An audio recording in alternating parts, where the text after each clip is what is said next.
แคร์กำลังถ่ายภาพประกอบ Summer Trick ตอนล่าสุดอยู่เพื่อนๆวันนี้ค่ะแคร์จะมารีวิวซาลาเปาให้ดูนะคะอร่อยสุดๆเลยฟินมากค่ะให้ไปเลยค่ะ5 กะโหล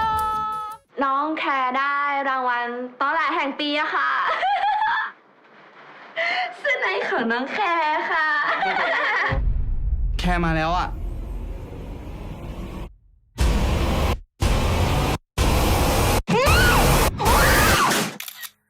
และนี่ค่ะ ระหว่างอีไอดอลขี้แอปกับอีนักเขียนขี้จิ้น เรามาลุ้นกันดีกว่าค่ะว่าใครจะเป็นนางเอกตัวจริง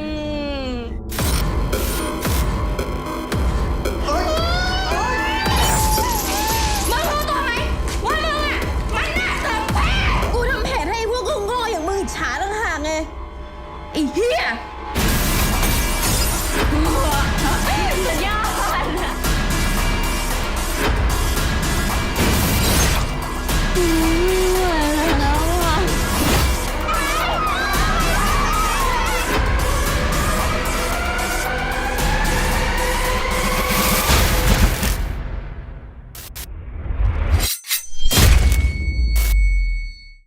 สวัสดีทุกคนนะครับวันนี้ผมจะพาทุกคนมารู้จักกับเน็ตไอดอลชื่อดังแห่งยุคเกรซในอวสานโลกสวยภาพยนตร์เรื่องนี้เมื่อ9 ปีที่แล้วค่อนข้างเป็นที่พูดถึงมากทั้งในแง่บวกแล้วก็แง่ลบมีคนชอบมีคนไม่ชอบและด้วยสมัยนั้นเนาะ9 ปีก่อนหนังแนวนี้แน่นอนคนส่วนใหญ่ไม่เก็ตเพราะแนวทริลเลอร์สะท้อนหรือว่าเศษสีสังคมบ้านเราเนี่ยมีน้อยมากผมไปไล่ดูพวกกระทู้บทความเก่าๆก็มักจะมีคนบอกเสมอว่าหนังแบบนี้เนี่ยสร้างมาทำไมบ้างไม่สร้างสรรค์สังคมบ้างส่วนตัวผมมองว่าถ้าดูแล้วไม่ได้คิดติตองอะไรต่อมันก็จะได้แค่มุมมองของความรุนแรงแค่นั้นแหละหนังทุกเรื่องเนาะไม่จำเป็นต้องลึกซึ้งอะไรมากมันอยู่ที่ว่าเราเห็นแง่มุมไหนจากสิ่งที่เราได้ชมซึ่งทั้งหมดทั้งมวลมันขึ้นอยู่กับ mindset แล้วก็ทัศนคติส่วนบุคคลล้วนๆจะบอกว่าผมชอบพี่สายปานบทนี้มากตอนแรกที่ดูก็คือเอาใจช่วยตัวละครแคร์กับเพื่อนนั่นแหละแต่พอนานๆไป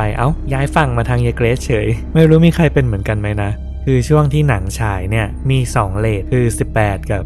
20เรท18บวกคือเหมาะกับผู้ที่มีอายุ18 ปีขึ้นไปแต่ถามว่าต่ำกว่านั้นเข้ามาดูได้ไหมดูได้ไม่ได้มีใครห้ามแค่ต้องได้รับคำแนะนำที่เหมาะสมแค่นั้นเองแต่เรทฉอ20เนี่ยคือห้ามถ้าต่ำกว่า20เข้าดูในโรงไม่ได้เขาจะตรวจบัตรประชาชนซึ่งจากที่พี่สายป่านเคยให้สัมภาษณ์เอาไว้ก็บอกว่าครั้งแรกที่ยื่นกองเซ็นเซอร์เนี่ยขอไปว่า18แต่ทางกองไม่ให้ผ่านเพราะว่าความรุนแรงเยอะทางทีมผู้สร้างก็เลยต้องมาตัดต่อใหม่จนได้เรท18มาซึ่งอีกมุมหนึ่งเขาก็รู้สึกว่ามันเสียอรรถรสบางอย่างไปก็เลยฉายเรท20ไปด้วยที่แบบไม่ได้ตัดก็เลือกเอาเลยใครจะดูเรทไหนและสมัยนั้นจนถึงตอนนี้เนี่ยไม่รู้ว่ามีบางส่วนเข้าใจผิดอยู่ไหมนะคือจะมีคนบอกว่าเรท18เรท20ยังไงไม่เห็นมันจะเห็นอะไรเลยเสื้อผ้าปิดมิดชิดคือบางคนเขาเข้าใจว่าเรท18เรท20เนี่ยมันต้องเห็นมันต้องโป๊คือมุ่งไปแค่เรื่องเพศอะซึ่งมันไม่ใช่เนาะและเท่าที่ผมดูมาเนี่ย2ฉบับมันต่างกันตรงที่มีการตัดฉากความรุนแรงบางฉากออกซึ่งก็แอบสงสัยเหมือนกันว่าไอฉากเหล่านั้นที่ถูกตัดออกไปเนี่ยมันถึงขนาดที่จะ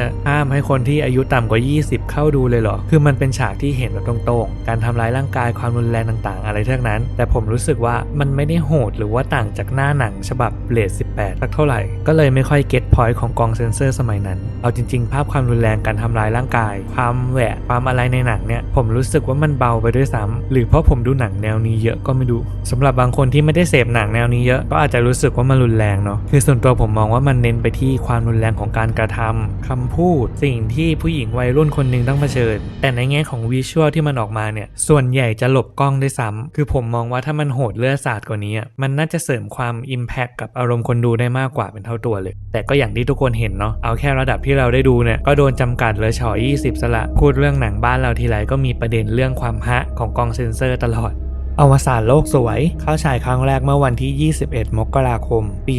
2559กำกับโดยคุณปานหอมชื่นและคุณออนอุษาดอนสวัยจัดจำหน่ายโดยกันตนา Motion Picture เป็นเรื่องราวเกี่ยวกับแคร์และเปิ้ล2เพื่อนสาวเน็ตไอดอลชื่อดังที่มีผู้ติดตามมากมายและต้องถูกแฟนคลับอย่างแจ็คแล้วก็เน็ตไอดอลปริศนาอย่างเกรซจับตัวมาทรมานด้วยจุดประสงค์บางอย่างที่ยากเกินจะเข้าใจแน่นอนถ้าใครยังไม่ได้ดูภาพยนตร์เรื่องนี้ก็บอกเลยว่าให้รีบปิดคลิปผมแล้วก็ไปดูเลยตอนนี้เพราะว่าต่อจากนี้จะมีการเปิดเผยเนื้อหาของภาพยนตร์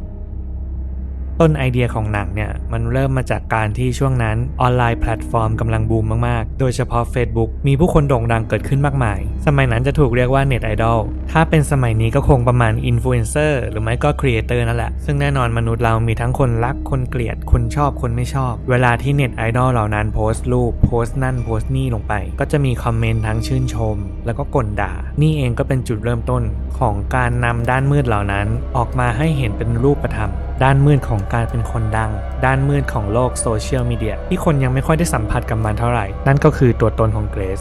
ยกตัวอย่างประเด็นหนึ่งที่เห็นได้ชัดคือสมัยนั้นเนี่ยใครจะทำอะไรก็มักจะโพสต์หรือว่าเช็คอินสถานที่แบบแทบจะเรียลไทม์เลยโดยลืมไปว่ามันมีความเสี่ยงที่จะเกิดขึ้นซึ่งตอนนั้นออนไลน์แพลตฟอร์มมันใหม่มากๆเนาะและเป็นยุคที่อินเทอร์เน็ตเริ่มเข้ามามีบทบาทมากขึ้นสังคมก็ต้องปรับตัวตามกันไปและหนังเรื่องนี้ก็ได้ชี้ชวนให้เราได้เห็นถึงความเสี่ยงเหล่านั้นได้อย่างแจ่มแจ้งและจริงๆแล้วแรกเริ่มทีเนี่ยมันมาจากหนังสั้นในชื่อเดียวกันของพี่พุ่มกับนี่แหละซึ่งผมเองก็ยังไม่มีโอกาสได้ชมแต่แอบไปเห็นกระทู้ที่เขาโปรโมทสมัยนั้นเนาะภาพที่ผมขึ้นให้เนี่ยแต่ไม่รู้เหมือนกันว่าเนื้อเรื่องมันประมาณไหนยังไงมีความเหมือนหรือว่าต่างกันมากแค่ไหนถ้าใครได้ดูก็สามารถแชร์กันได้นะครั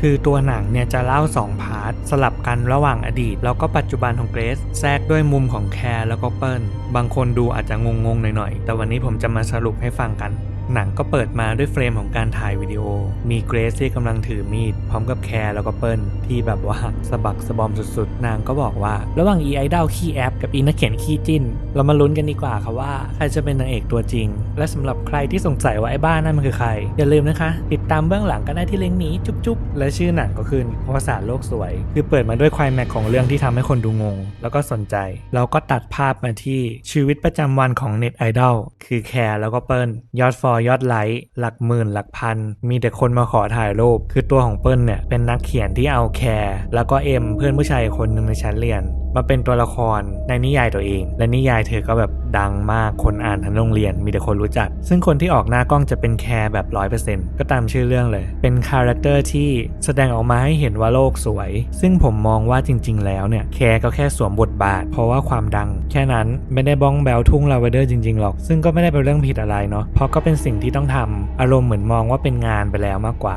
คือถ้ามองดีๆเราจะเห็น attitude ของแคร์นะครับตั้งแต่เริ่มเลยกับซีนนี้ที่แคร์เดินมากับเปิ้ลแล้วก็มีคนมาขอถ่ายรูปเป็นแฟนคลับพอทั้งคู่เดินไปก็หันมาคุยกับเปิ้ลบอกว่าเนี่ยวะกลุ่มเป้าหมายมึงอะแล้วก็ทำหน้าแย่ๆคืออารมณ์ประมาณว่าแฟนคลับนิยายมึงนี่แปลกจังวะอะไรประมาณนั้นอะจากนั้นหนังก็ทำให้เราได้เห็นเนาะว่ามีตัวละครอย่างเกรซแล้วก็แจ็คที่กำลังนั่งดูคลิปแคร์อยู่ในห้องนอนคือตัวแจ็คเนี่ยเป็นแฟนคลับที่คลั่งไคล้แคร์มากๆเข้ามาดูทุกวันมาเซฟรูปเต็มเครื่องไปหมดแต่ตัดภาพมาที่เกรซแสดงออกเลยว่าไม่ชอบเหม็นขี้หน้าเราก็ด่าว่าขออนุญาตหยาบนิดนึงเป็นคำพูดตัวละครเนาะด่าว่าตอแหลเพอเจอร์แต่เห็นอย่างนั้นเกรซก็อ่านนิยายที่เปิ้ลเขียนทุกตอนแต่เกรซจะบอกว่าอ่านเพราะความสมเพชแค่นั้นซึ่งถ้าเรามามองเนาะแจ็คเป็นแฟนคลับแคร์อีกมุมนึงผมก็มองว่าเกรซเนี่ยถือเป็นแฟนคลับของเปิ้ลเช่นกันถึงปากจะบอกว่าเกลียดแต่ก็ตามอ่านทุกตอนแล้วเราก็จะได้เห็นอดีตของเกรซนะครับที่กำลังเดินกลับจากโรงเรียนคนเดียวเธอก็มองทางปกติแต่เพื่อนที่เดินมาใกล้ๆกันเนี่ยกลับหาเรื่องถามว่ามองอะไรอีก้อยนั่นก็ทำให้เราได้รู้ว่าจริงๆแล้วเธอไม่ได้ชื่อเกรซชื่อจริงๆคือก้อยก็ได้ยินแหละแต่ก็ไม่ได้สนใจอะไรก็เดินต่อจะเห็นนะครับว่าการแต่งหน้าทำผมสีหน้าแววตาของก้อยเนี่ยต่างกับเกรซตอนปัจจุบันมากอย่างกับคนละคนนี่ก็ทำให้เราตั้งคำถามได้ว่าทำไมอะไรที่ทำให้ก้อยหลุดมาได้ไกลขนาดนี้ทีนี้เธอก็มานั่งเล่นคอมเล่นเฟซเห็นแล้วก็แอบคิดถึงสมัยม.ปลายเลยมานั่งร้านคอมเนี่ยก็หน้าโปรไฟล์เนาะเธอใช้ชื่อว่าเกรซเป็นอีกตัวตนที่เธอสร้างขึ้นและค่อนข้างที่จะได้รับความสนใจไม่น้อยและอยู่ๆก็มีคนทักมาก็คือตาแจ็คนั่นแหละทักมาชวนไปถ่ายครอสเพย์ก้อยก็สนใจก็ตอบรับไปก็มีวันหนึ่งก้อยนั่งเย็บผ้าอยู่ที่บ้านในบ้านเนี่ยก็จะมีผู้หญิงอีกคนนึงนั่งอยู่ส่องกระจกอยู่ก็จะดูสาวๆหน่อยคือหนังไม่ได้บอกเราว่าทั้งคู่เป็นอะไรกันแต่เห็นได้เลยว่าความสัมพันธ์นั้นไม่ค่อยจะดีนักผู้หญิงคนนี้ก็มีแต่ด่าทอก้อยเธอก็พยายามไม่สนใจแล้วก็ปล่อยผ่านตัดมาที่ปัจจุบันความสัมพันธ์ระหว่างเกรซกับแจ็คเนี่ยเป็นแฟนกันแต่เราจะเห็นบางมุมที่เกรซพูดดีกับแจ็คมียิ้มบ้างอะไรบ้างเหมือนแฟนกันปกติแต่บางทีก็แบบกูมึงหน้าตาบึ้งตึงโกรธตลอดเวลาเห็นได้ถึงสภาพทางอารมณ์ที่ไม่ค่อยจะปกติสักเท่าไหร่ส่วนตาแจ็คเนี่ยวันๆนั่งดูแต่รูปแคร์อยากให้เกรซตัดชุดเพื่อที่จะเอาให้แคร์ใส่พูดถึงแต่แคร์ถึงขั้นที่ขับรถไปแอบตามดูหน้าบ้าน คือจังหวะนั้นแคร์ก็ออกไปเรียนพิเศษกับเปิ้ลและสิ่งที่ทั้งคู่คุยกันบนรถก็เหมือนว่าจะวางแผนกันมาแล้วว่าจะมาบุกบ้านแล้วก็ก่อเหตุอะไรบางอย่างเกรซก็เดินไปเรียกหน้าบ้านแม่ก็ออกมาและนางก็ถามว่าแคร์อยู่ไหมแม่ก็บอกแคร์ไปเรียนพิเศษแล้วเกรซก็เลยทำทีเป็นขอเข้าห้องน้ำซึ่งซีนนี้ถ้าถามว่าเกิดขึ้นในชีวิตจริงได้ไหมอยู่ๆมีคนแปลกหน้ามาหาบอกว่าเป็นเพื่อนกับลูกสาวแล้วมาขอเข้าห้องน้ำคือในความเป็นจริงมีโอกาสเกิดขึ้นมากๆนี่คือสิ่งแรกที่หนังโชว์ให้เราเห็นถึงความเสี่ยงและก็ความน่ากลัวของการมีชื่อเสียงบนโลกโซเชียลและการแอบอ้างต่างๆพอเข้ามาได้แน่นอนแม่โดนจัดการไปตามระเบียบทั้งคู่ไปค้นของเล่นนู่นเล่นนี่มีหลายครั้งที่เกรซถามแจ็คว่าสวยไหมน่ารักไหมแต่แจ็คตอบกลับมาทุกครั้งว่าแคร์น่ารักกว่าและหนังก็ตัดไปอดีตแจ็คเนี่ยเคยคลั่งไคล้เกรซแบบที่คลั่งไคล้แคร์ตอนนี้เช่นกันตอนนั้นเกรซแต่งชุดคอสเพลย์ให้แจ็คถ่ายรูปพอลงเฟซปุ๊บก็มีคนกดไลค์มาชอบเยอะแยะมากมายจนมีผู้หญิงคนหนึ่งทักมาบอกว่าตัวเองชื่อพิมพ์แล้วก็ชวนเกรซไปงานคอสเพลย์พอไปถึงเนาะเธอก็ได้รู้ว่าพิมพ์เนี่ยเป็นคนดังคนหนึ่งเป็นเน็ตไอดอลเลยแล้วก็ตัดมาที่ปัจจุบันทั้งสองคนเนี่ยนั่งลือนู่นลือนี่อยู่จนดึกและแคร์ก็กลับมาบ้านพร้อมกับเปิ้ลแต่ผิดแผนไปหน่อยที่มีเพื่อนผู้ชายคนหนึ่งกลับมาด้วยอีตาแจ็คเห็นก็เริ่มสติแตกแต่ก็ทำตามแผนเดิมทั้ง3คนก็เดินเข้ามาในบ้านปรากฏว่าไม่เจอแม่แคร์ก็เลยขึ้นมาตามแล้วก็เจอว่าห้องเนี่ยเละเทะไปหมดเปิ้ลก็ตามขึ้นมาเนาะทั้งคู่คุยกันแล้วก็โดนจัดการไปตามระเบียบรวมไปถึงน้องแว่นข้างล่างนี้ซึ่งมันก็เกิดความรุนแรงต่างๆนานามีทั้งการข่มขืนการทำลายร่างกายและบอกเลยว่านักแสดงทุกคนเนี่ยเล่นดีมากๆเลยชื่นชมเลยจริงๆส่วนใหญ่ที่เห็นเป็นลองเทคด้วยนะอารมณ์แบบไม่หลุดเลยคือในเรื่องเนี่ยเกรซเขาสวยไงแต่งคอสเพลย์มาแต่ละทีก็มีคนชอบจนยายพิมพ์เพื่อนใหม่เนี่ยตกกระป๋องแล้วก็เริ่มหมั่นไส้มีวันหนึ่งก็ไปเจอกับเพื่อนของพิมพ์ที่ชื่อพี่เอิร์ธแล้วก็เกิดปิ๊งปังกันคบกันไปสังสรรค์ที่บ้านเพื่อนซึ่งยายพิมพ์เนี่ยตัวดีต่อหน้าเป็นเพื่อนแสนดีแต่รับหลังคือมอมยาก้อยแล้วก็ให้เพื่อนผู้ชายข่มขืนถ่ายคลิปออกมาปล่อยในโซเชียลคือจังหวะนี้อีตาเอิร์ธที่ขึ้นชื่อว่าแฟนก็หายหน้ายายพิมพ์ที่เป็นเพื่อนรักก็หายหัวแล้วก็ไปขยี้ในเฟซปล่อยคลิปแล้วก็บอกกับทุกคนว่าก้อยนี่แหละปล่อยเองวันต่อมาก้อยก็เลยไปดักเจอเลยถามว่าทำแบบนี้ทำไมยายพิมพ์ก็ตอบกลับมาว่ารู้ตัวไหมว่าก้อยเนี่ยมันน่าขยะแขยงคือตอนนั้นเนี่ยก้อยไม่เหลืออะไรแล้วไม่ว่าจะเพื่อนครอบครัวที่ไม่เห็นหัวอยู่แล้วคนทั้งโซเชียลทั้งสังคมก็ตราหน้าว่าเป็นคนไม่ดีตอนนี้ก้อยเหลือแค่แจ็คคนเดียวที่เหมือนจะยังซัพพอร์ตเธอแต่อีตาแจ็คเนี่ยหวังจะได้ก้อยนั่นแหละมีคืนนึงแจ็คมันจะข่มขืนก้อยแต่เธอหนีออกมาได้แล้วก็วิ่งร้องไห้กลับมาที่บ้านซึ่งการกลับมาบ้านครั้งนี้ก็ไม่ได้ทำให้รู้สึกดีขึ้นสักนิดผู้หญิงที่อยู่กับก้อยพอรู้ว่าก้อยกลับมาบ้านก็เข้ามาด่าหายหัวไปไหนมามึงกลับมาทำไมกูไม่เคยอยากจะเลี้ยงมึงเอาไว้เลยก้อยตอนนี้คือหลุดไปแล้วเธอเอามีดที่ถือไว้ตอนแรกจะแทงตัวเองใช่ไหมก็แทงยายคนนี้ตุยไปซึ่งหนังไม่ได้เฉลยเราตรงๆเนาะว่าผู้หญิงคนนี้เนี่ยเป็นใครแต่ผมมองว่าน่าจะเป็นแม่ของก้อยที่ตั้งครรภ์แบบไม่พร้อมจนเกิดก้อยขึ้นมาณจุดนี้ก้อยได้กลายเป็นอีกตัวตนหนึ่งก้อยคนเดิมไม่มีเหลืออีกแล้วตอนนี้มีแค่เกรซที่เต็มไปด้วยความบิดเบี้ยวและเธอก็ไปอยู่กับแจ็คจนเกิดเป็นเรื่องที่ทั้งคู่บุกมาที่บ้านของแคร์ตอนท้ายอีตาแจ็คเนี่ยโดนแคร์เอาค้อนทุบหัวเพราะว่าเกรซสั่งให้ทำคือเกรซเนี่ยเอามีดจี้คอเปิ้ลแคร์ก็เลยยอมทำตามพอได้จังหวะนางก็เลยเอาค้อนหันมาทุบมือเกรซจนโทรศัพท์ร่วงแต่เกรซสวนกลับเอามีดฟันหน้าน้ำแดงกระเด็นทั่วแล้วก็เกิดการพยายามหนีขึ้นแคร์วิ่งลงมาข้างล่างได้แล้วจังหวะนั้นเกรซมาถึงพอดีเธอได้โอกาสเลยหยิบไขควงแทงไป1 ทีแต่เกรซก็สวนกลับจนแคร์ขาดที่และเธอก็วิ่งหนีไปเปิ้ลลงมาเห็นก็โกรธถือมีดวิ่งไล่ตามไปบนถนนปรากฏว่ามีคนขับรถมาพอดีและเข้าใจว่าเปิ้ลเนี่ยกำลังจะตามฆ่าเกรซก็เลยรับเกรซขึ้นรถไปพยายามจะหนีแต่เปิ้ลเนี่ยไม่ยอมด้วยความอะไรก็แล้วแต่คว้าหินมาแล้วก็ปาใส่รถจนเกิดอุบัติเหตุและเธอก็ค่อยๆเดินเข้าไปดูก็เจอเข้ากับเกรซที่เลือดท่วมแล้วก็ตาคนขับที่เละเทะไม่แพ้กันด้วยความที่เปิ้ลเนี่ยยังมีความเป็นมนุษย์เนาะเห็นอย่างนั้นก็สติแตกรับไม่ได้กับสิ่งที่เกิดขึ้นด้วยฝีมือตัวเองทำให้เปิ้ลหลุดโฟกัสไปแล้วเกรซก็หนีไปได้ตอนจบเนี่ยหนังทำให้เราได้รู้ว่าพิมพ์ที่เคยทำกับก้อยเอาไว้ถูกเก็บไปแล้วเมื่อ2 เดือนก่อนเปิ้ลคือผู้รอดชีวิตเพียงคนเดียวส่วนเกรซนั้นหนีไปได้ก็เป็นอันจบอวสานโลกสวยสรุปแล้วแรงจูงใจของก้อยหรือเกรซเนี่ยคืออะไรเธอทำไปทำไมส่วนตัวผมมองว่าเกรซมุ่งเป้าไปที่แคร์คนเดียวคนอื่นเป็นแค่เครื่องมือเป็นแค่หมากไม่ว่าจะเปิ้ลจะเนหรือว่าแจ็คที่ทำไปทั้งหมดเนี่ยเพราะอยากให้แคร์ได้รู้ว่าโลกอันสวยงามที่เธอกำลังสัมผัสนั้นความเป็นจริงมันโหดร้ายมากแค่ไหนเกรซอยากจะให้แคร์ได้รับรู้ถึงความเจ็บปวดแบบเดียวกันกับที่เธอต้องเผชิญไม่ว่าจะการถูกข่มขืนการถูกทำร้ายร่างกายแต่มีสิ่งเดียวที่เกรซทำไม่สำเร็จ คือการที่แคร์ถูกเพื่อนหักหลังเพราะว่าแคร์กับเปิ้ลเนี่ยเขาเป็นเพื่อนรักกันจริงๆเขาไม่ได้หน้าไหว้หลังหลอกกันแบบที่เกรซโดนและอีกสิ่งหนึ่งที่เอามาซัพพอร์ตแรงจูงใจตรงนี้นะครับก็คือซีนนี้ที่เกรซเดินเข้ามาแคร์ถูกมัดไว้กับเตียงเนาะที่เดอะเฟสเอาไปเป็นแคมเปญอะเกรซเดินมาก็บอกว่าเวลาที่แคร์นั่งฟินตอนไอ้พวกหื่นๆมันมาชมรูปมึงเนี่ยรู้ไหมว่ามันน่าสมเพชขอพูดตามบทตัวละครนะและแคร์ก็เลยสวนกลับมาว่าไอ้แจ็คมันเล่าให้ฟังหมดแล้วว่ามึงน่ะมันอยากเป็นเหมือนกูได้แต่อิจฉากูไปวันๆเกรซได้ยินแบบนั้นก็สติแตกเพราะนี่ไม่ใช่สิ่งที่เธอรู้สึกเลยแม้แต่น้อยและเกรซก็เดินไปหยิบรูปของแคร์ที่แปะอยู่บนผนังแล้วก็เอามาฉีกบอกว่ามึงมันน่าขยะแขยงไร้สาระมึงมันน่าสมเพชมึงทำให้กูนึกถึงอีก้อยมึงรู้ไหมกูเห็นแล้วกูจะอ้วกนางก็ด่าอย่างนี้ ผมพูดตามบทตัวละครอย่าด่าฉันคือเกรซเนี่ยบอกว่าแคร์เนี่ยทำให้รู้สึกมันเห็นตัวเองในอดีตตัวเองที่เธอเกลียดมากๆชีวิตในช่วงที่เป็นก้อยที่เกลียดซะจนอยากจะทำลายมันให้สิ้นซากซึ่งทั้งหมดทั้งมวลเธอเอาความรู้สึกเกลียดเหล่านั้นมายัดใส่เข้าไปที่แคร์เพื่อที่จะทำให้ได้รู้ว่าการเป็นคนดังการเป็นเน็ตไอดอลการที่โลกสวยแบบนี้ก้อยเนี่ยมันต้องมาเชิญกับอะไรบ้างซึ่งเอาจริงๆแคร์เองก็ไม่ได้โลกสวยเท่าก้อยเนาะยังรู้เรื่องอะไรต่อมีอะไรมากกว่าด้วยซ้ำและไอ้คำที่เกรซพ่นใส่แคร์ทั้งหลายนั้นนะมันคือคำที่เธอโดนพ่นใส่มาเหมือนกันเช่นคำว่าหน้าขยะแขยงเธอก็เคยโดนพิมพ์พูดใส่แบบนั้นและถ้ามองจากต้นไอเดียที่ผมบอกตอนต้นคลิปนะครับเกรซเนี่ยเป็นเหมือนภาพแทนของโลกโซเชียลที่มันโหดร้ายคือถ้าเราเอาคอมเมนต์ท็อกซิกเหล่านั้นออกมาในโลกแห่งความเป็นจริงแล้วมาพูดใส่หน้าเราเนี่ยมันก็เหมือนการกระทำและคำพูดของเกรซในเรื่องนี่แหล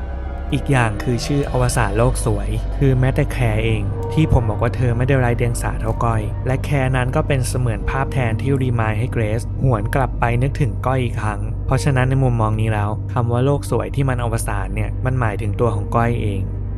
อีกประเด็นหนึ่งที่จะชวนมองคือตอนจบของหนังที่ตามโซเชียลเนาะมีข่าวเรื่องเกรซออกไปก็มีทั้งคนด่าคนอะไรแต่มีส่วนหนึ่งบอกว่าชอบเพราะว่าเกรซสวยแล้วก็เหมือนจะเริ่มมีแฟนคลับมีกระแสขึ้นมาทั้งที่เป็นฆาตกรสารภาพว่าตอนนั้นเนี่ยผมไม่เชื่อเลยว่ามันจะมีสถานการณ์อะไรแบบนี้เกิดขึ้นในสังคมจริงๆแต่ก็ต้องคิดผิดกับกรณีของคดีฆาตกรรมคดีหนึ่งที่ตามหน้าสื่อเรียกกันว่าคดีเปรี้ยวฆ่าหันศพหนังมันฉายปี 59 เนาะแต่คดีเนี้ยเกิดขึ้นเมื่อปี 60 ผมขอไม่เล่าดีเทลคดีแล้วกันสั้นๆก็คือตามชื่อคดีที่สื่อเรียกเลยเปรี้ยวฆ่าหันศพผู้หญิงคนหนึ่งคือเท่าที่ผมจำได้เนี่ยแล้วก็ไปย้อนดูข่าวเก่าๆบทความเก่าๆสื่อเล่นข่าวนี้แทบทุกวันช่วงนั้นผู้คนให้ความสนใจมีกระแสของการบอกว่าฉันอยู่ทีมเปรี้ยวของคนในโซเชียลเกิดการตั้งคำถามขึ้นว่าสังคมจะยกย่องฆาตกรเป็นเน็ตไอดอลแบบตอนจบของเรื่องอวสานโลกสวยเลยเอาเรื่องคอมเมนต์ก่อนที่บอกว่าฉันอยู่ฝั่งฆาตกรฉันทีมนี้ส่วนตัวผมมองว่ามันมีทั้งคนที่คิดแบบนั้นจริงและไม่จริงแต่ยังเชื่อว่าส่วนใหญ่ที่พิมพ์ออกมาก็แค่สนุกปากเอาดราม่าไม่ได้คิดจริงจังหรอกเอาจริงๆสมัยก่อน mindset ของคนส่วนใหญ่เนี่ยที่มีต่อแพลตฟอร์มออนไลน์คือฉันทำอะไรก็ได้พิมพ์อะไรลงไปโพสอะไรลงไปมันก็ไม่ได้มีผลกระทบมาถึงชีวิตฉันจริงๆหรอกผมคิดว่าคนส่วนใหญ่เนี่ยคิดแบบนี้ซึ่งสมัยนั้นก็เหมือนจะจริงแต่กับตอนนี้เห็นได้ชัดๆหลายเคสแล้วว่าสังคมมีการตระหนักถึงอะไรเหล่านั้นมากขึ้นอย่างเช่นเคสที่ไปคอมเมนต์ไปด่าแล้วก็โดนการฟ้องร้องกลับมาเพราะฉะนั้นนี่ก็ไม่ได้เหมือนเมื่อก่อนแล้วอีกองค์ประกอบหนึ่งที่กระพือกระแสของฆาตกรคนนี้คือสื่อเข้าใจว่าการนำเสนอมุมมองของแรงจูงใจการกระทำผิดนั้นเป็นสิ่งที่ทำให้คนในสังคมตระหนักแล้วก็ระวังตัวมากขึ้นได้แต่เอาตรงๆบางสื่อเนี่ยนำเสนอกระทั่งประวัติชีวิตชื่อเสียงเรียงนามมีลูกกี่คนออกจากบ้านตอนอายุเท่าไหร่ไปทำอะไรมาบ้างนู่นนั่นนี่คืออย่างกับชีวประวัติบางสื่อนำเสนอแล้วเอามาวิเคราะห์ต่อในเชิงอาชญาวิทยาหรือว่าในเชิงการให้แง่คิดกับผู้คนอันนั้นก็ดีไปแต่กับบางสื่อก็คือดีแค่นำเสนออีกมุมไว้ก่อนจะให้อะไรกับผู้ชมไหมก็อีกเรื่องหนึ่งเป็นเรื่องของคนดูเป็นอย่างนั้นไปก็มีนะไม่ใช่ไม่มีผมก็ไปไล่ดูมาเหมือนกันก็มีบางคลิปที่นำเสนอคดีนี้เน้นเสนออีกมุมหนึ่งของฆาตกรคนนี้เนาะโอเคตอนท้ายก็มีการขมวดปมสอนใจนู่นนั่นนี่ไปแต่บอกตรงๆว่าคนฟังรายละเอียดไม่ได้ด้วยตัวเนื้อหาที่เขานำเสนอโดยนำเสียงพิธีกรวลีคำพูดต่างๆคือมันจะแบบว่าไงมันสุนทรีมันแบบโหฟังแล้วเหมือนกำลังเล่าให้มันสวยงามสอนใจ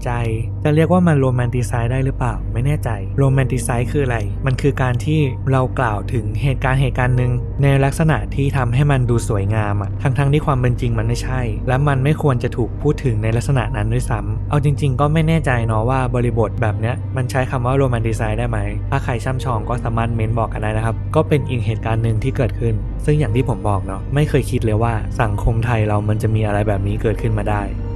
ทีนี้เรามาวิเคราะห์ตัวละครกันดีกว่าผมขอเริ่มที่สิ่งเล็กๆน้อยๆแล้วกันคือตัวละครอย่างแคร์เอาจริงตอนดูตัวอย่างเนี่ยคิดว่าหนังจะโฟกัสน้ำหนักไปที่เปิ้ลกับแคร์แต่กลายเป็นไม่ใช่แบบนั้นไปโฟกัสที่เกรซและ2คนนี้เนี่ยตัวหนังไม่ได้เผยปมอะไรในใจเลยก็มองได้ว่าเป็นคนปกติที่ชีวิตมีความสุขแคร์เนี่ยเป็นภาพแทนของผู้คนทั่วไปบนโลกโซเชียลที่ยอมทำทุกอย่างเพื่อให้สังคมชื่นชอบเพื่อความมีชื่อเสียงความเป็นโพสิทีฟในมุมมองที่คนอื่นมีต่อตัวเองคือหน้าฉากแคร์จะแบ๊วๆยิ้มแฉ่งโลกสดใสแต่ความจริงเธอก็แค่มนุษย์ทั่วไปนี่แหละอยู่กับเพื่อนก็พูดกูมึงปกติไม่ได้แบวโลกสวยไปซะหมดแต่ที่ทำแบบนั้นไปเพราะว่าเธอต้องสวมคาแรคเตอร์ที่ทำให้เธอมีชื่อเสียงนั่นก็คือเอแคร์ตัวละครในนิยายที่เปิ้ลเขียนขึ้นจนทำให้คนหันมาสนใจเธอส่วนเปิ้ลเนี่ยคือภาพแทนของการสร้างโลกสมมุติหรือการสร้างตัวตนบนโลกโซเชียลจากนิยายที่เธอเขียนซึ่งเขียนขึ้นตามความต้องการของตัวเองที่อยากจะให้คนอื่นหรือสังคมเนี่ยมองมันในมุมมองแบบไหนซึ่งก็เบสมาจากทิศทาง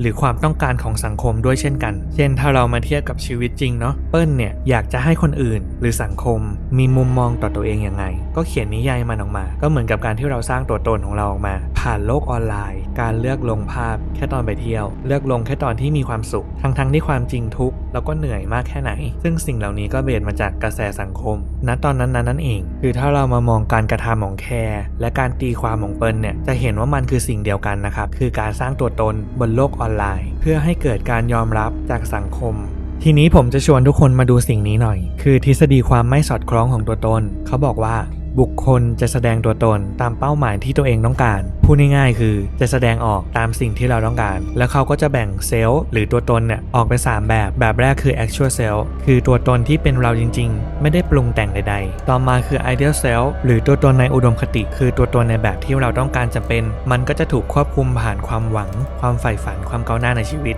สุดท้ายคือ ought self หรือตัวตนที่ควรจะเป็นอันนี้เนี่ยจะถูกควบคุมผ่านหน้าที่ความรับผิดชอบบรรทัดฐานของสังคมถ้าเรามาลองยกตัวอย่างแคร์เนี่ย actual self ก็เป็นผู้หญิงปกติใจรักเพื่อนไม่ได้เรียบร้อยน่ารักตลอดเวลาอยู่กับเพื่อนก็พูดกูมึงปกติ ideal self อันนี้หนังไม่ได้บอกเราชัดเจนส่วน ought self เนี่ยคือสิ่งที่แคร์แสดงออกตอนอยู่หน้ากล้องหรืออยู่ต่อหน้าแฟนคลับยิ้มแย้มโลกสดใสน่ารัก nice กับทุกคนจะเห็นนะครับว่าแคร์เนี่ยก็ดูไม่ได้รู้สึกกดดันหรือว่าอึดอัดกับสิ่งที่เป็นดูจะชอบด้วยซ้ำมีแฟนคลับมีคนสนใจนั่นอาจเป็นเพราะว่า ideal self กับ ought self ของเธอมันแมทช์กันเลยทำให้แคร์ยังคงมีความสุขในสิ่งที่เป็นแม้ว่า actual self ของเธอจะต่างออกไปบ้างก็ตาม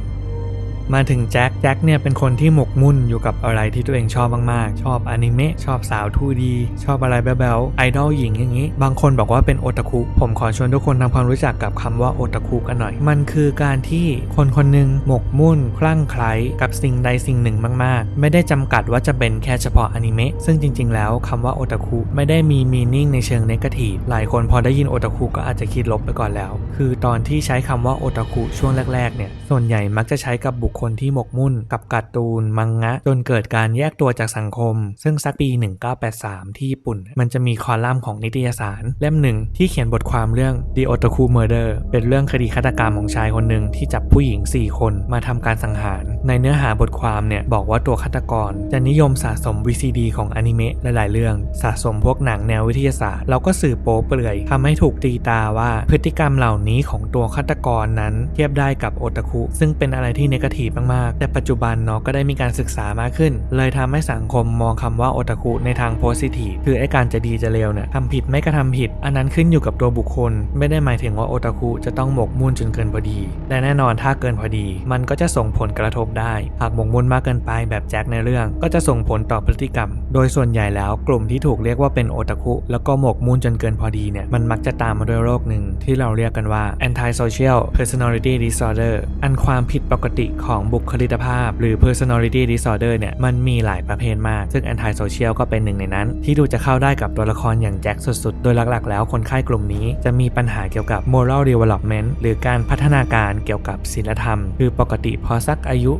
12-13 ขวบเนี่ยคนเรามันจะมีการพัฒนาด้าน moral ด้านศีลธรรมเช่นตอนเด็กถ้าเราอายุต่ำกว่าประมาณ12ลงไปเนี่ยเวลาเจอเพื่อนแกล้ง เพื่อนแย่งของรักแย่งของเล่นก็มักจะคิดแค้นจะแก้แค้นอยากเอาคืนมันว่าง่ายแต่พออายุเริ่มอยู่ในช่วงที่ moral development มันเกิดคือสัก 12-13 ปีขึ้นไปเขาก็จะปรับตัวได้เด็กก็จะรับมือได้กับความคิดเหล่านั้นเกิดการเรียนรู้ที่จะอยู่ร่วมกันมากขึ้นเข้าใจความคิดเชิงเหตุผลแล้วก็นามธรรมมากขึ้นซึ่งอันนี้คือคนปกติแต่กับคนไข้กลุ่ม anti social เนี่ย moral development มันมักจะดีเลย์บางคนได้รับการพัฒนาที่น้อยมากๆส่งผลให้คนไข้ขาดความคิดเป็นเหตุเป็นผลในเชิงศีลธรรมทำให้อาการเด่นของเขาก็คือการละเมิดไม่ว่าจะละเมิดกฎหมายกฎเกณฑ์ของสังคมบรรทัดฐานของสังคมละเมิดสิทธิคนอื่นมีความ aggressive มีพฤติกรรมก้าวร้าวหุนหันพลันแล่นโกหกหลอกลวงชอบ manipulate บังคับให้คนอื่นทำตามที่ตัวเองต้องการแล้วก็ไม่ใส่ใจความปลอดภัยของตัวเองแล้วก็คนอื่นปราศจากการสำนึกผิดในการกระทำของตนทีนี้มาดูแจ็คคืออาการมันเข้าทุกข้อเลยตั้งแต่ละเมิดกฎหมายละเมิดสิทธิคนอื่นไปบุกรุกบ้านกักขังทรมานฆาตกรรม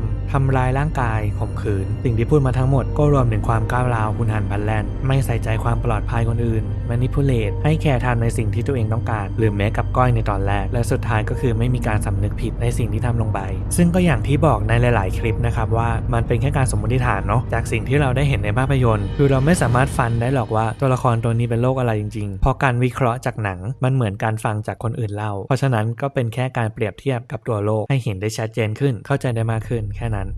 มาถึงตัวละครหลักอย่างก้อยขอเริ่มด้วยสารพัดสิ่งที่เธอต้องเผชิญเอาความสัมพันธ์รอบตัวก่อนแน่นอนเธอไม่มีเพื่อนแถมสังคมในโรงเรียนก็ไม่ชอบหน้าเธอเท่าไหร่ที่บ้านก็อยู่กับผู้หญิงคนนึงที่ความสัมพันธ์แย่มากๆซึ่งหนังไม่ได้บอกเราชัดเจนนะว่าเป็นอะไรแต่เดาว่าน่าจะเป็นแม่ที่ตั้งครรภ์แบบไม่พร้อมส่วนพ่อเนี่ยไม่เห็นเลยนั่นบ่งบอกได้ชัดแล้วว่าก้อยนั้นไม่ได้รับความอบอุ่นจากสถาบันครอบครัวเลยทำให้เธอต้องหนีจากโลกแห่งความเป็นจริงไปสร้างอีกตัวตนหนึ่งบนโลกโซเชียลคือเกรซซึ่งก็ได้รับการชื่นชมชอบจากแฟนคลับมากมายสิ่งนี้เองที่เป็นเสมือนการปลอบประโลมเล็กๆที่ทำให้ก้อยยังยิ้มอยู่ได้บ้างเป็นเหมือนการเติมเต็มส่วนที่ขาดมาตั้งแต่เกิดนั่นคือการได้รับการยอมรับต่อมาก้อยก็ไปเจอกับแจ็คซึ่งแรกๆเนี่ยดูจะเป็นคนดีเป็นปกติได้เจอกับพินที่ก็ดูจะมีความเป็นเพื่อนให้กับเธอพูดง่ายๆคือได้เจอกับอีกสังคมหนึ่งที่เกิดขึ้นจากตัวตนบนโลกโซเชียลของเธอเองเกิดจากการที่เธอเป็นเกรซนั่นทำให้ก้อยรู้สึกปลอดภัยมากขึ้นเธอได้รับการยอมรับมากขึ้นจากสังคมอย่างที่เธอไม่เคยได้รับมาก่อนจนกระทั่งเกิดเรื่องคือการถูกคนที่เธอคิดว่าเป็นเพื่อนเนี่ยยายพิมพ์เนี่ยวางแผนมอมยาให้เพื่อนผู้ชายข่มขืนแล้วก็ถ่ายคลิปไปปล่อยในโลกออนไลน์ซึ่งสิ่งที่เกิดขึ้นมันเหมือนเป็นการพังโลกพังสังคมที่ก้อยเคยเชื่อว่าตัวเองจะปลอดภัยอยู่ในโลกนี้คือพังแบบย่อยยับเลยอารมณ์ตอนนี้เหมือนโลกที่เธอกำลังเผชิญถ้าเปรียบง่ายๆคือโลกที่ก้อยกำลังเผชิญอยู่เป็นเสมือนความเชื่อเดียวที่ยึดเหนี่ยวเธออยู่แต่ปรากฏว่าทุกอย่างมันพังทลายลงเพื่อนละหนึ่งถูกสังคมตราหน้าอีกหนึ่งตีตาว่าเป็นคนสัมสอนครอบครัวเนี่ยไม่ได้พักพิงอยู่แล้วหนึ่งเพราะฉะนั้นอีตาแจ็คคือที่พึ่งสุดท้ายเป็นเหมือนอีกความเชื่อสุดท้ายหนึ่งซึ่งต่อมามันก็พังทลายลงจากการที่แจ็คพยายามที่จะข่มขืนเธอคือตอนนี้เนี่ยก้อยเหมือนหมดสิ้นทุกอย่างแล้วอะสิ่งที่เคยเชื่อเคยวางใจไม่มีอีกแล้วและการกลับมาบ้านไปจนถึงการฆาตกรรมแม่ของตัวเองนั้นมันเป็นเสมือน turning point ของก้อยคือหลุดไปแล้วนั่นเองเชือกของศีลธรรมของเธอถูกตัดขาดออกไปแล้ว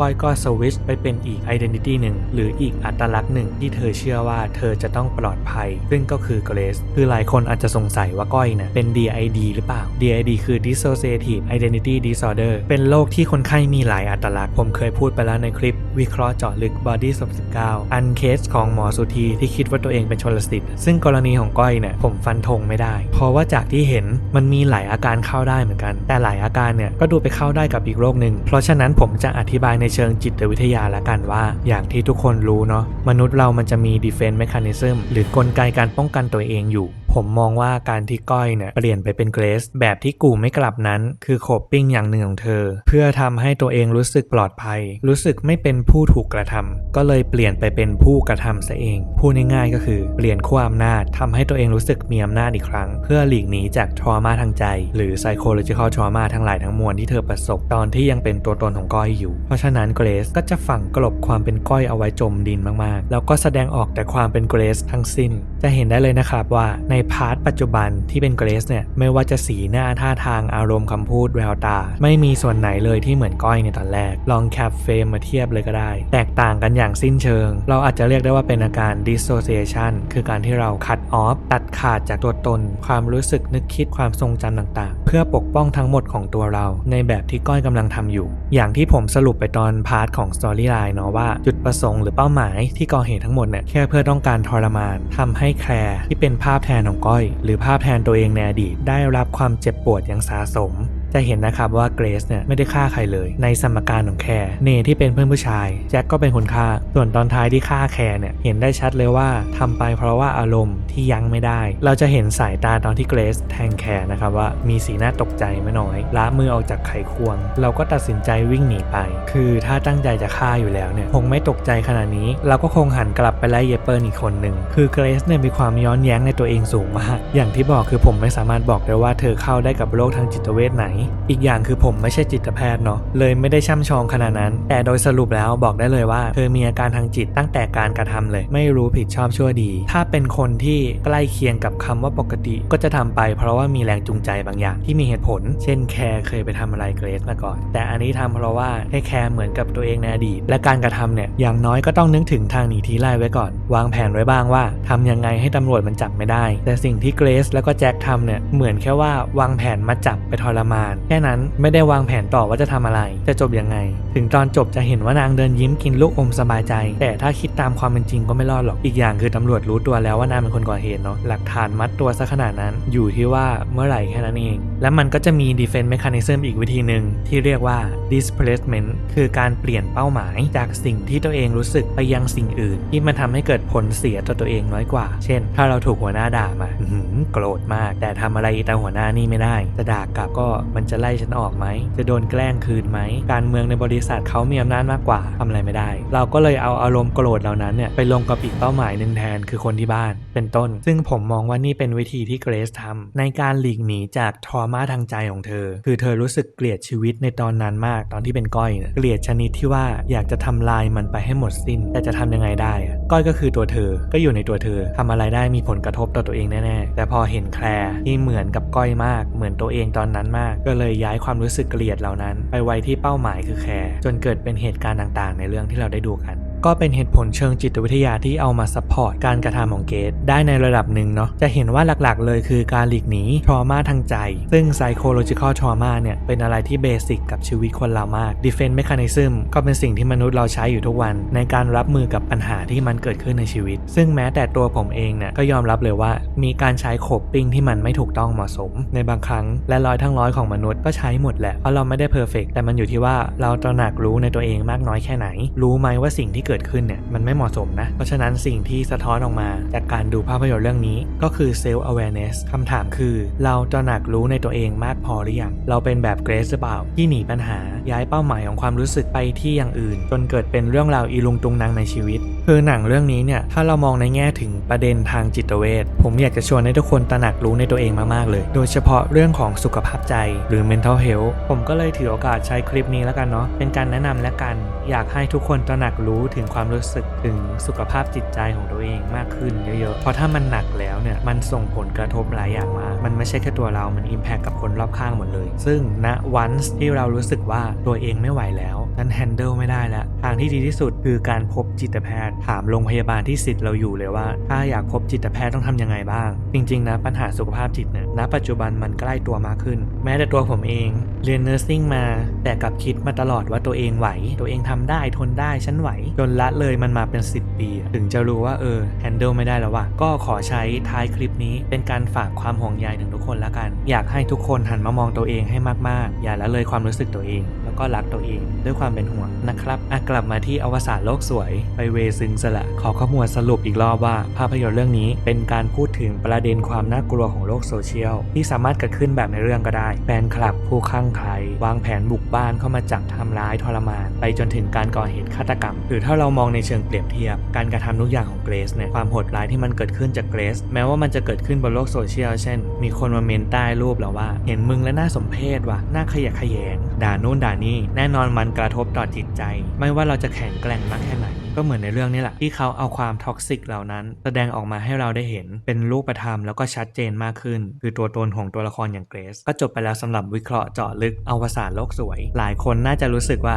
คลิปนี้มันวิเคราะห์สัญญาน้อยจังคือส่วนตัวผมมองว่าประเด็นมันชัดอยู่แล้วก็มันก็น่าจะมีประมาณนี้ถ้าใครเห็นอะไรมากกว่านี้ละกันเม้นแชร์กันได้เนาะเป็นการแลกเปลี่ยนมุมมองกันข้อมูลเราเปิดกว้างอยากเม้นอะไรเม้นเลยส่วนตัวอยากเห็นหนังไทยแนวนี้เพิ่มอีกอะสแลชเชอร์ระทึกขวัญเนี่ยเอาจริงๆเรื่องนี้มันไม่ได้สแลชเชอร์ป่ะมันจะออกแนวระทึกขวัญมากกว่าเพราะถ้าสแลชเชอร์เราจะนึกไปถึงภาพการหนีการไล่ฆ่าตัวละครฆาตกรนี้แต่อันนี้มันเป็นทริลเลอร์มันมีอีกเรื่องนึงที่คล้ายๆกันคือเรื่องอะไรว่าเขาดาวผมว่ามันคล้ายกันไม่ได้หมายถึงเขาลอกกันมานะหมายถึงความรู้สึกมันอะมันคล้ายกันเขาดาวนี้ก็น่าสนใจเนาะพูดแล้วก็นึกขึ้นได้น่าจะต้องกลับไปดูใหม่สักหน่อยแต่ถ้าเราว่าถึงสแลชเชอร์ตำนานจริงๆก็น่าจะนึกถึงรับน้องสยองขวัญไหมอันนั้นมีความเป็นสแลชเชอร์ซึ่งฉันรู้ว่าจะต้องมีคอมเมนต์ทวงแน่นอนพี่จ๋าทำรับน้องสยองขวัญแล้วยังจ๊ะ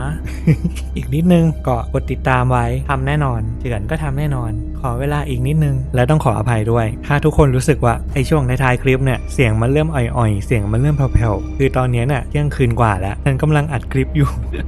ก็มันเริ่มมีความรู้สึกง่วงเนาะก็ต้องขออภัยด้วยถ้ามันแบบมีความลิ้นเปรี้ยมีความเสียงอ่อยขอจบคลิปไว้เท่านี้แล้วกันแต่สำหรับ Movie in Detail ครั้งต่อๆไปนั้นอยากให้ผมมาเจาะลึกภาพยนตร์สยองขวัญเรื่องไหนคอมเมนต์บอกกันไว้ได้เลยสำหรับวันนี้ไปนอนแล้วบ๊ายบาย ติดตามเบื้องหลังกันที่ลิงก์นี้ด้วยนะคะ